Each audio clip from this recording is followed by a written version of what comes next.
Question लिखना है। बोला था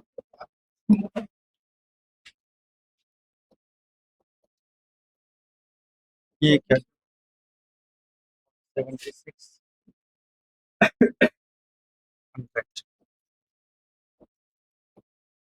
जो हमने पीछे, हाँ टॉपिक है। हाँ आगे आएगा। अभी तक शांत रहोगे। अभी तक हमने लास्ट क्लास में जो टॉपिक पढ़ा था उस पर रिलेटेड कुछ क्वेश्चंस हैं। जैसे पहला क्वेश्चन है व्हाट इज मोलरिटी ऑफ, हाँ शांत रहो, what is molarity of H2SO4 solution that has density of 1.0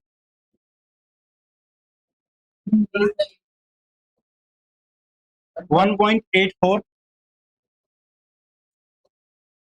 gram per cc at 35 degrees Celsius and contains 98% by weight.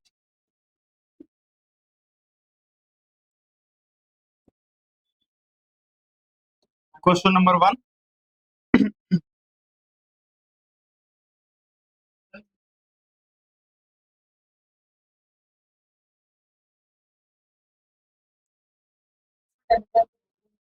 नहीं, what will be the mole fraction? cc centimetre cube. What will be the mole fraction? अच्छा, ये जो question मैंने लिखा था ये NEET 1996 का question. हाँ कौन सा NEET. What will be the mole fraction of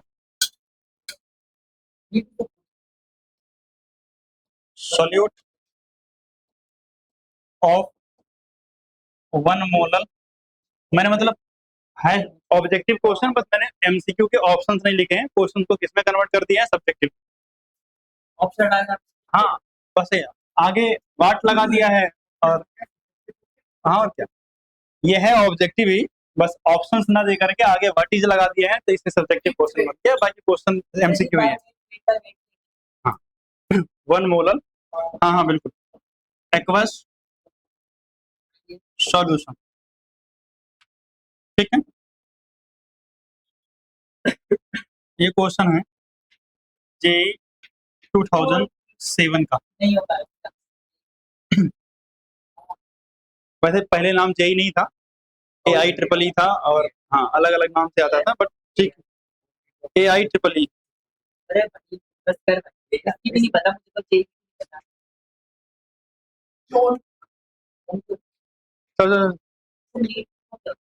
national eligibility entrance क्या इसका होता है? Joint entrance exam.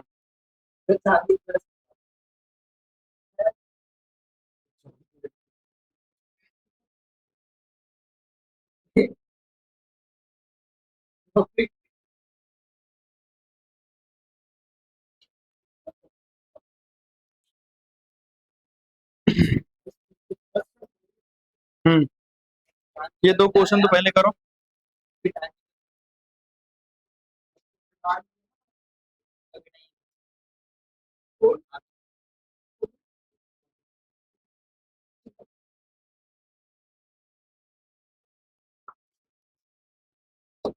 Question number 3. If 0.40 gram of, हाँ हाँ मैं क्वेश्चन लिख रहा हूँ ना, तुम सॉल्व करते रहो. NaOH is present in 40 ml of solution.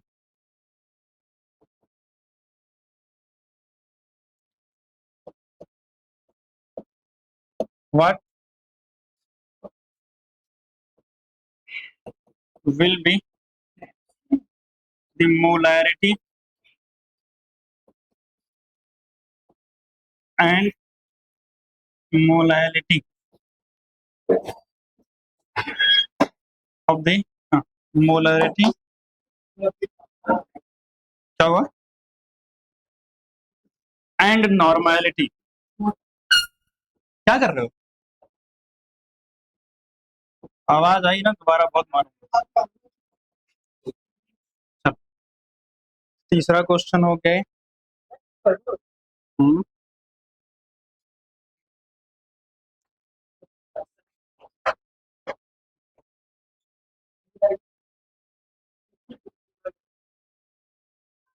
ये 3 क्वेश्चन सबसे पहले करोगे आप लोग उसके बाद फिर हम आगे बढ़ेंगे ठीक है ना इस, इसके बाद एक टॉपिक उसने इसने कल बोला था क्या वॉल्यूम स्ट्रेंथ वो बता देता हूँ छोटा सा आइडिया और उसका आइडिया लेने के बाद सॉल्युबिलिटी पढ़ेंगे बहुत जगह है उतने में आने के लिए जल्दी जल्दी लिखो ये क्वेश्चन फटाफट सॉल्व करोगे आप लोग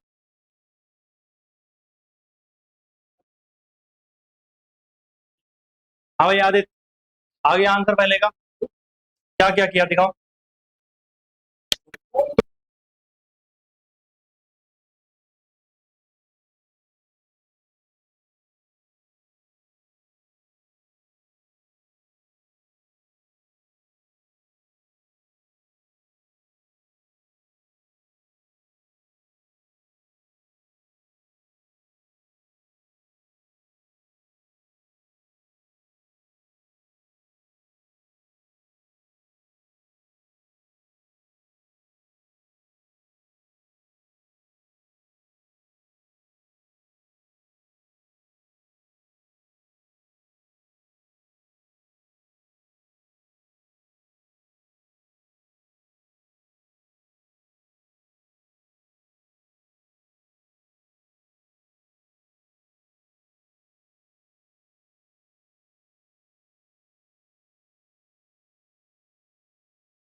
आंसर क्या आ रहा है इसका करके?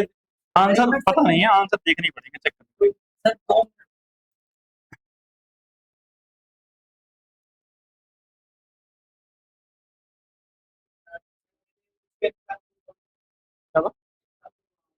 हाँ, NaOH का इफेक्ट। तो पहले मोलरिटी निकालते हैं। अब देखो 0 पॉइंट, कलर बदल देते हैं इसका, 0.4 ग्राम NaOH। वाह वाह, ऐसा नहीं। तो WB कितना है? समीक्षा कितना है? बहुत। और सॉल्यूशन का वॉल्यूम कितना है? 40 ग्राम VS है ना, 40 ml। क्या निकालना है समीक्षा? फॉर्मूला बताना मोलरिटी का। शांत रहो, हाँ बताना। उधर उधर कहाँ देख रही हो, याद होना चाहिए ना, बंद करो। तो क्यों नहीं याद है? तो याद करना, तुम बताना तो बताओ। हाँ वसनीत, हाँ इंटू में थोड़ा याद करो, बहुत मारूंगा नहीं तो। ठीक, अभी जरा देखना ध्यान से। डब्ल्यू भी मुझे कितना दे रखा है? 0.4। ये कितना है? 1000। अच्छा बता, मोलर मास 40 ही आएगा। मोलर मास 40 कैसे निकला? किसी को समस्या तो नहीं है? तो इसका होता है 23 प्लस 16 और प्लस 1, ठीक है ना? तो 40 इंटू में ये भी 40, क्या बात है, सब 40 ही 40 आ रहे हैं। 10 से 10, 10 से 1, तो ये भी 4 हो गया, और 4 अपॉन में 16, और 1/4, मतलब 0.25। ठीक, ये आ गई मोलरिटी, कैपिटल M। अब बताओ आपको क्या निकालना है? नॉर्मेलिटी। बताया क्या गया था आपको? Normality is equal to molarity into में एन फैक्टर। अब आप जल्दी से बताओ मोलरिटी कितनी है? 0.25। एन फैक्टर कितना है इसका? कितने OH है? एक OH है ना, तो 1, तो मतलब क्या आ गया? 0.25 नॉर्मल। नॉर्मलिटी की यूनिट क्या होती है? नॉर्मल। हाँ हाँ नॉर्मल। तो क्या अब नॉर्मल लगाएं?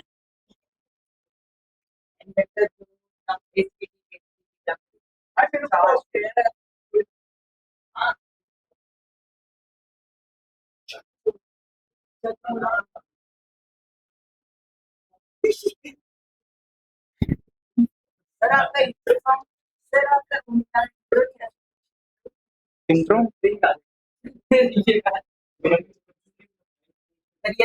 हाँ, मैं आपको टोटल 10-11 क्वेश्चंस फॉरवर्ड कर रहा हूँ अभी थोड़ी देर में। सब किस पे हैं? कंसंट्रेशन टर्म्स पे हैं, होमवर्क में रहेगा, ठीक है? आपको करके लाना है, अगले ग्रुप में फॉरवर्ड कर दूंगा, ठीक है ना? उधर हेडने लोग आप लोगों को सॉल्युबिलिटी, मंडे सिर्फ सॉल्युबिलिटी।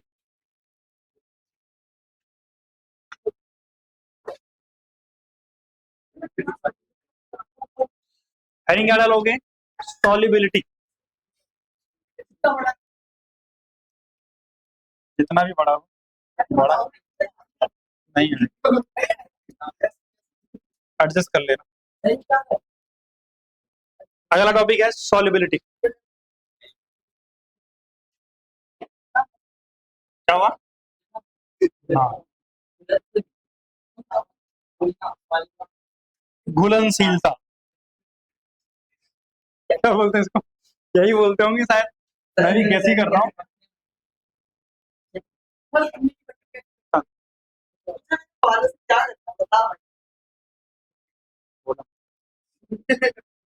सॉल्युबिलिटी क्या होती है कि किसी गिवन अमाउंट ऑफ सॉल्यूट के अंदर, जैसे मान लिया आपके पास 1 गिलास पानी है, और मान लिया वहां 100 ml पानी है, उसमें आप क्या डिजोल्व कर रहे हो? शुगर। मैक्सिमम आप कितनी शुगर डिजोल्व कर सकते हो इन 100 ml ऑफ वाटर, यानी जो भी आपके पास अवेलेबल है, at a given temperature and pressure, मतलब बिना टेम्परेचर और प्रेशर में कुछ चेंज किए हुए। आपके गिलास पानी दिया, उसमें आपने शुगर डिजोल्व की, कितना शुगर डिजोल्व हो जाएगी बिना टेम्परेचर में कोई चेंज किए और बिना प्रेशर में कोई चेंज किए, that will be the solubility of the water. मतलब कितनी सॉल्युबिलिटी है शुगर वाटर की। तो कहने का मतलब क्या हुआ कि मेरे पास एक गिवन अमाउंट ऑफ सॉल्वेंट होगा, उस गिवन अमाउंट ऑफ सॉल्वेंट के अंदर मैं मैक्सिमम कितना सॉल्यूट डिजोल्व कर सकता हूं, कब, at a given temperature and pressure. उसे हम क्या बोलते हैं बच्चे, सॉल्युबिलिटी बोलते हैं। सॉल्युबिलिटी को डिफाइन करते हैं, maximum amount of solute that can be dissolved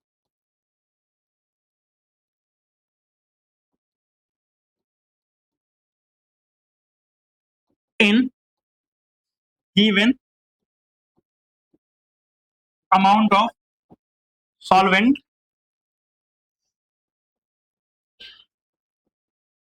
at any temperature या at given temperature and pressure। लिख दे रहा हूं पूरा ही, at given temperature and pressure। शांति रखो थोड़ा। किसी गिवन टेम्परेचर या प्रेशर पर आप कितना सॉल्यूट डिजोल्व कर सकते हो, दैट इज कॉल्ड सॉल्युबिलिटी। हम क्या बोलते हैं, सॉल्युबिलिटी बोलते हैं। ठीक, अब मेरी बात सुनना ध्यान से। जब हम सॉल्वेंट में सॉल्यूट को मिक्स करते हैं तो क्या होता है, सबसे पहली चीज एक सॉल्यूशन बनता है, ठीक है ना। और जो प्रोसेस होती है सॉल्वेंट को सॉल्यूट में मिक्स करने के बाद जो सॉल्यूशन बनता है, इसकी प्रोसेस को हम बोलते हैं डिसोल्यूशन। क्या बोलते हैं, मतलब चीजों को डिजोल्व करने की प्रोसेस को डिसोल्यूशन बोल रहे हो। अच्छा टी रह गया, बुरा मत मानना भाई साहब तुम, ठीक है। तो मतलब क्या हुआ, हमने सॉल्वेंट के अंदर, हाँ सुनो, हमने सॉल्वेंट के अंदर सॉल्यूट डाला और सॉल्यूट को बढ़िया से डिजोल्व कर रहे हैं, और इस डिजोल्व करने की प्रोसेस को क्या बोलते हैं, डिसोल्यूशन बोलते हैं। अच्छा बताओ, अगर मान लिया जितना सॉल्यूट डिजोल्व होना था उतना डिजोल्व हो गया, आपने एक्स्ट्रा सॉल्यूट कुछ ऐड कर दिया है, तो कहाँ चला जाता है, बॉटम पे शिफ्ट हो जाता है ना। उसे क्या बोलते हैं, क्रिस्टल्स या क्रिस्टलाइजेशन, इस प्रोसेस को बोलते हैं। मतलब कुछ सॉल्यूट नीचे की तरफ सेटल डाउन हो जाएंगे। अगर आपने एक्सेस कर दिया तो इसे क्या बोलते हैं हम, क्रिस्टलाइजेशन। क्या बोलते हैं, क्रिस्टलाइजेशन।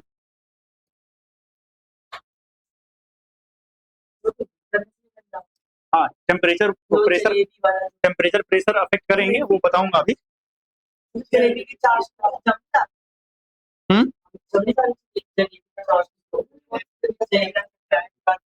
हो गया यहाँ तक। अब एक बार छोटी सी शांत रहो। सबसे पहले अगर हम बात करें कि डिसोल्यूशन क्या होता है, तो डिसोल्यूशन में बस इतना याद रखना, प्रोसेस ऑफ सॉल्यूट गेटिंग, हाँ, डिजॉल्व इन सॉल्वेंट। मतलब किसी सॉल्वेंट के अंदर सॉल्यूट के डिजॉल्व होने की प्रोसेस को क्या बोलते हैं, डिसोल्यूशन बोलते हैं। वेयर एज अगर आपसे क्रिस्टलाइजेशन पूछा जाए कि क्या होता है, तो ये क्या होता है, प्रोसेस ऑफ गेटिंग सेपरेटेड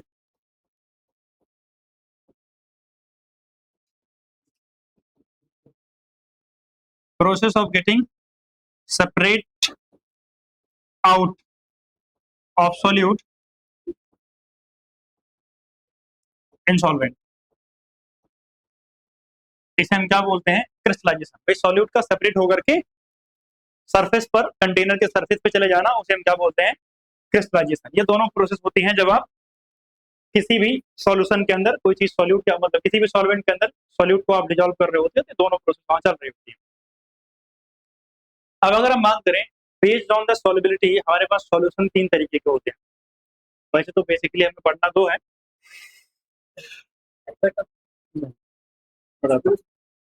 चलो आगे।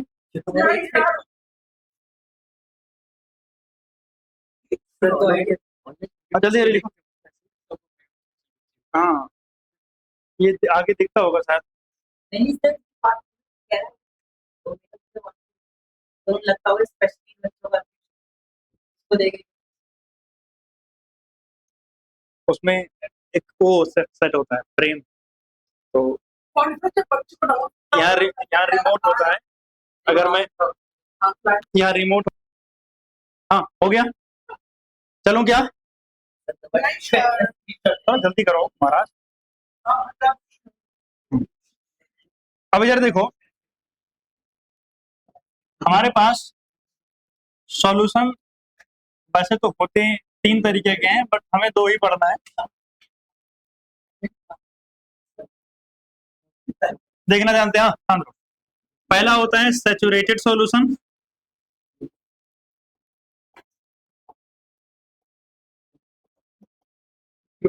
हाँ शांत रहो। और दूसरा होता है अनसैचुरेटेड सॉल्यूशन। अनसैचुरेटेड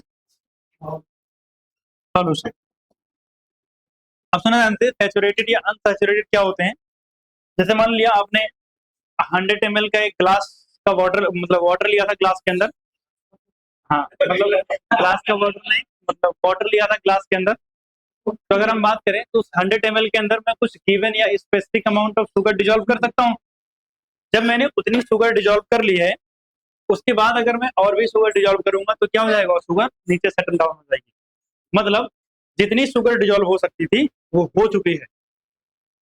तो अगर किसी सॉल्यूशन के अंदर जितनी पॉसिबिलिटी थी सॉल्यूट के डिजोल्व होने की वो डिजोल्व हो चुकी है, उसके बाद और सॉल्यूट आप डिजोल्व नहीं कर पा रहे हो, तो ऐसे सॉल्यूशन को क्या बोलते हैं, सैचुरेटेड सॉल्यूशन बोलते हैं।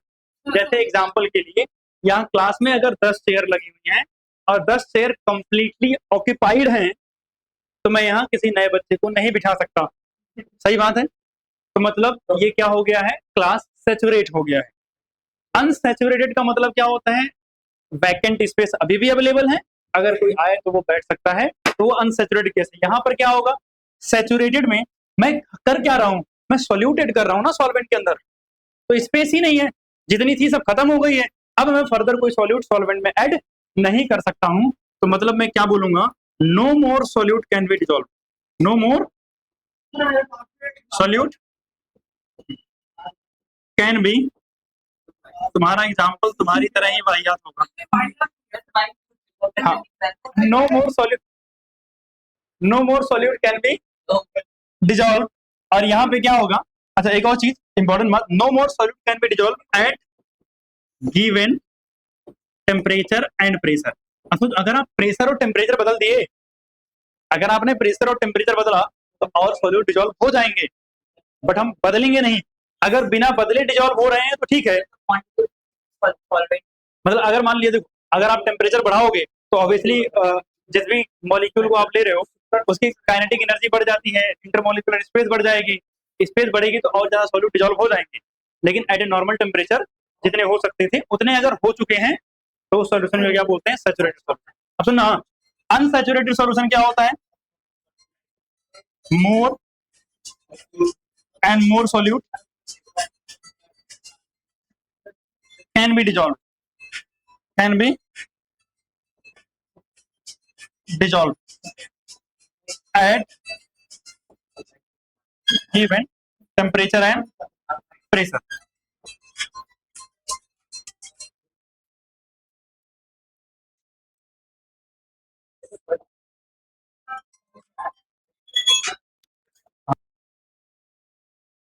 चले आगे, देख लिया आप लोगों ने,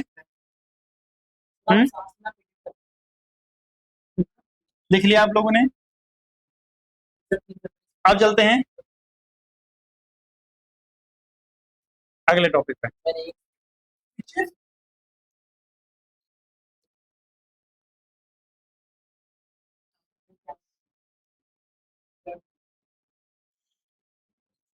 अब हेडिंग डालेंगे, हाँ हेडिंग क्या डालेंगे, solubility of solid in liquid, solubility of solid in liquid. अगर हम बात करें solubility of solid and liquid 3 factors पे डिपेंड करती है। कितने फैक्टर पे? 3 फैक्टर पे। पहला फैक्टर है nature of solute and solvent, nature of solute and solvent. दूसरा फैक्टर है टेम्परेचर, क्या है? टेम्परेचर। और तीसरा फैक्टर क्या है? प्रेशर। क्लियर बात है? Nature of solute and solvent, temperature and pressure. तो सबसे पहले हम फर्स्ट फैक्टर की बात करते हैं, that is nature of solute and solvent.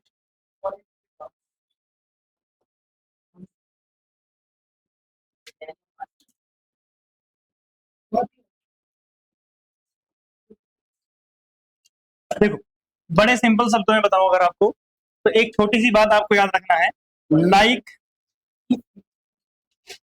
Dissolves like, यही सिंपल शब्द है। लाइक डिजॉल्व लाइक मतलब क्या हुआ कि अगर मान लिया मेरे पास सॉल्वेंट कैसा है, अगर मेरे पास सॉल्वेंट कैसा है, पोलर, तो पोलर डिजॉल्व्स इन पोलर, सही बात है। और नॉन पोलर जो है, non polar dissolves in non polar, non polar dissolves in non polar. अब अगर मैं कुछ एग्जांपल्स की बात करूं, जैसे सुनना, NaCl है, NaCl एक आयनिक सॉलिड है, क्या है? आयनिक सॉलिड है ना NaCl, सही बात है, आयन। तो NaCl किस में डिजॉल्व हो जाता है? वाटर में हो जाएगा, डिजॉल्व्स इन वाटर। इसके अलावा अगर हम बात करें, जैसे हो गया बेंजीन, क्या हो गया? बेंजीन। क्या हो गया? एंथ्रासीन। ये कहां डिजॉल्व होंगे? Dissolve in CCl4, CH2, petrol, ETC। मतलब सिंपल शब्दों में, अगर कोई ऑर्गेनिक है या नॉन पोलर है तो वो ऑर्गेनिक कंपोनेंट में डिजॉल्व हो जाएगा, और अगर कोई नॉन पोलर है तो किसमें डिजॉल्व हो जाएगा? Non polar. एक इंपॉर्टेंट चीज यहां पर, जैसे अगर मैं बात करूं, यही लिख दे रहा हूं मैं, शुगर। अगर मैं शुगर की बात करूं, शुगर की, तो ऑर्गेनिक कंपाउंड है, तो डिजॉल्व तो होना चाहिए था ऑर्गेनिक के अंदर, लेकिन शुगर वाटर में डिजॉल्व हो जाती है। और आपने एक ही चीज पूरी ऑर्गेनिक केमिस्ट्री में पढ़ी है कि अगर वाटर में कोई चीज डिजॉल्व हो रहा है तो उसके पीछे का रीजन क्या होता है? ड्यू टू हाइड्रोजन बॉन्डिंग, ठीक है ना?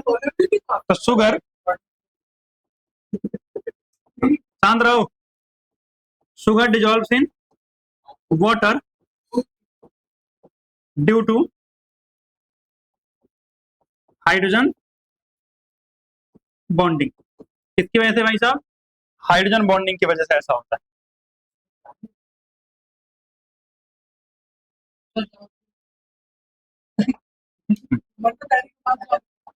नहीं। इसके बाद अगर हम बात करें, अगला जो फैक्टर है मेरे पास बच्चे, दैट इज टेम्परेचर। अब अगर मैं बात करूं तो टेम्परेचर के बेसिस पर हमारे पास दो तरीके के चीजें होती हैं, एक एक्जोथर्मिक और एक कौन से? एंडोथर्मिक।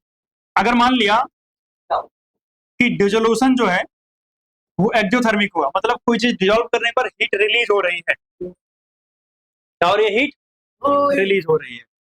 तो अगर प्रोसेस एक्जोथर्मिक है, वो हीट रिलीज कर रहा है, तो ऑब्वियसली उसको हीट तो नहीं चाहिए होगी। तो मतलब एक्जोथर्मिक के केस में जो सॉल्युबिलिटी होगी वो इनवर्सली प्रोपोर्शनल होगी किसके? टेम्परेचर के, होगी ना, क्योंकि भैया खुद ये हीट रिलीज कर रहा है तो हीट क्यों चाहिए। लेकिन अगर कोई एंडोथर्मिक, एंडो मींस उसको खुद हीट चाहिए होगी, तो जितना ज्यादा हीट करोगे उतना ज्यादा क्या होगा? डिजॉल्व होगा, मतलब सॉल्युबिलिटी क्या होगी? सॉल्युबिलिटी क्या होगी? Directly proportional to temperature. इस तरह की हवा दो बेंजीन को आपस में जोड़ दो अरे अगर तक नेप्रो और नेप्थलीन बनता है, तीन बेंजीन को आपस में जोड़ दो। हाँ इधर चलो, ये हो गया। इसके बाद हमारे पास आता है प्रेशर। क्या आता है? प्रेशर। और मैं लिखूंगा यहाँ नीचे नो इफेक्ट। आप सोचो सॉलिड है भैया, सॉलिड का प्रेशर, सॉलिड का प्रेशर होता है तो कोई फर्क नहीं पड़ेगा, ठीक है ना। तो जो है कोई इफेक्ट नहीं पड़ता है। तो ये हमारे पास हमने पढ़ लिया solubility of solid in liquid. और अगली हेडिंग डालोगे solubility of gas in liquid.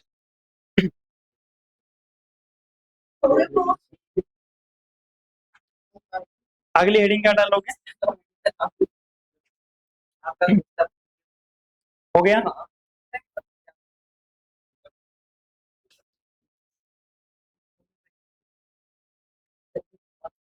अगली हेडिंग डालोगे solubility of gas in liquid और हेडिंग डाल के छोड़ दोगे। हाँ।